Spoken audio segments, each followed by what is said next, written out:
I figured I should do a full wrap-up video of Interop 2014.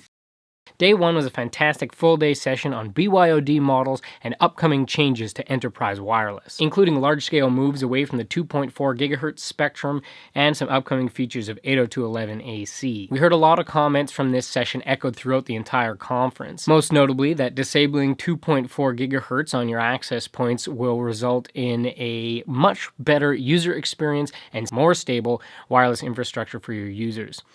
Except, of course, for those whose devices will no longer be supported in a 5 GHz only environment, but still. The conference tech team did this.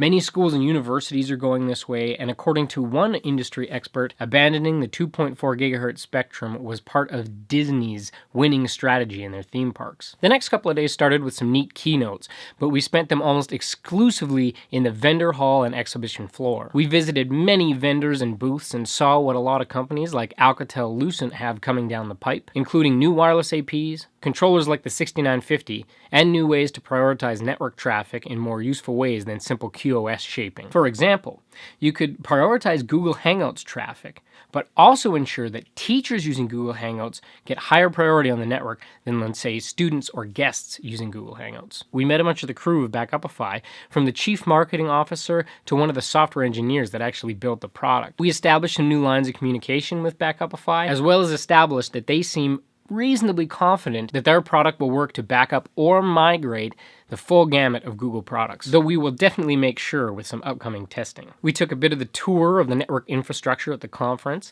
and participated in some challenges to try to win a MacBook Air, but we were unable to place competitively. Sorry, everyone.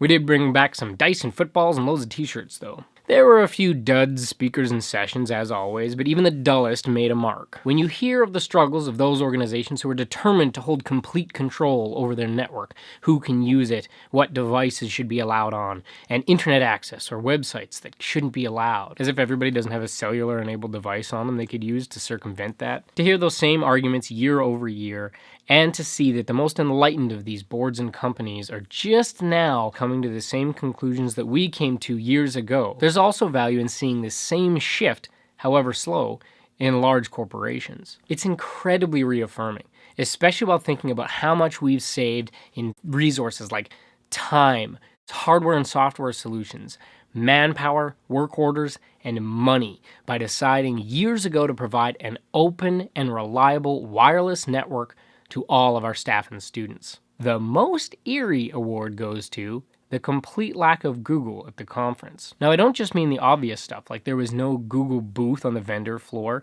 none of the other big vendors like Dell or HP had any Chromebooks to show, or that there was no Google presence on any of the vendor panels or keynotes. What I mean is, everyone carried on like Google didn't exist. Like we lived in a parallel universe, while when talking about online storage, there was only Dropbox or SkyDrive. Super creepy.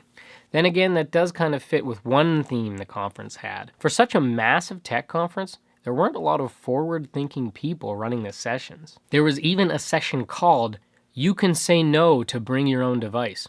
I'm not making that up. Probably spent a little too much time on the negative there, but as always, these conferences are of tremendous value, as visiting each vendor or traveling to multiple sessions around the province or other locations would take far more money and travel time. And if something is a dud, like a product or a session, you can always just walk 20 feet to another product or session, and maybe that one will be fantastic. And before returning on Friday, we spent some time determined to both have fun and learn the rules of craps, so we could later lose a bunch of money at craps. That's about it. So for now, thanks for watching, and I'll see you soon.